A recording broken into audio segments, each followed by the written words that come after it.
Donc bonjour les gens, donc on se retrouve pour une vidéo donc pour la suite du diamond painting. Donc voilà, donc là c'est pour savoir comment je manipule les stylés en fait et comment j'avance sur mon diamond painting. Donc à l'intérieur donc j'avais deux stylos comme ceci. Donc un stylo comme ceci avec un pour attraper les diamants ou avec de la colle ici.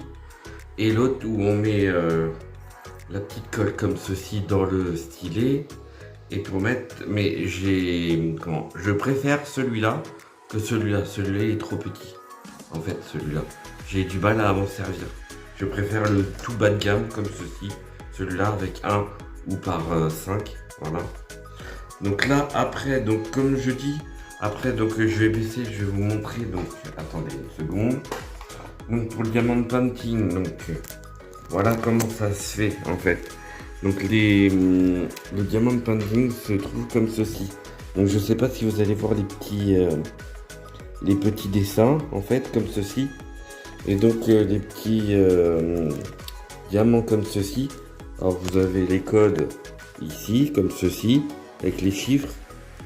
Et donc en fait comme je disais, quand vous en faites il faut soit avoir une loupe ou avoir de bons yeux parce que les petits sigles, en fait, les petits dessins sont très durs à regarder.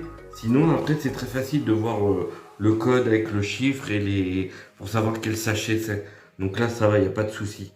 Après, c'est pour regarder quand vous faites toute la journée, en fait, du diamond painting, il faut prendre son temps, reposer ses yeux, faire des petites pauses de temps en temps. Voilà. Sinon, qu'est-ce que je devrais vous dire d'autre? Faites attention, utilisez le petit réceptacle comme ceci parce que sinon vous allez en perdre pas mal. Faire très attention à bien fermer les sachets. Bon, après, c'est bien, c'est des sachets qui ferment très bien. Bon, utilisez une petite lampe portable comme ceci pour mieux voir encore, à pile ou à batterie, hein. Après, comme voilà, comme ceci. Après, moi, comme je dis, là, j'ai bien commencé. Donc là, après, c'est du tout simple. Après, c'est beaucoup de changements de couleur.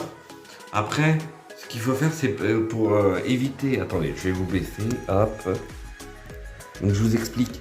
Donc là, ici, là, il y a une bande de papier. Faites plus en long que de commencer un peu partout. Sinon, la colle sèche très vite. Donc après, faites à faire à mesure. Vous voyez, donc là, vous commencez là, par exemple, vous faites une bande comme ceci. À chaque fois, vous décollez, vous pliez, vous mettez vos diamants. Et après, le soir, vous recollez dessus avec du scotch de protection, en fait. Comme ça ne prend pas la poussière ni les poils.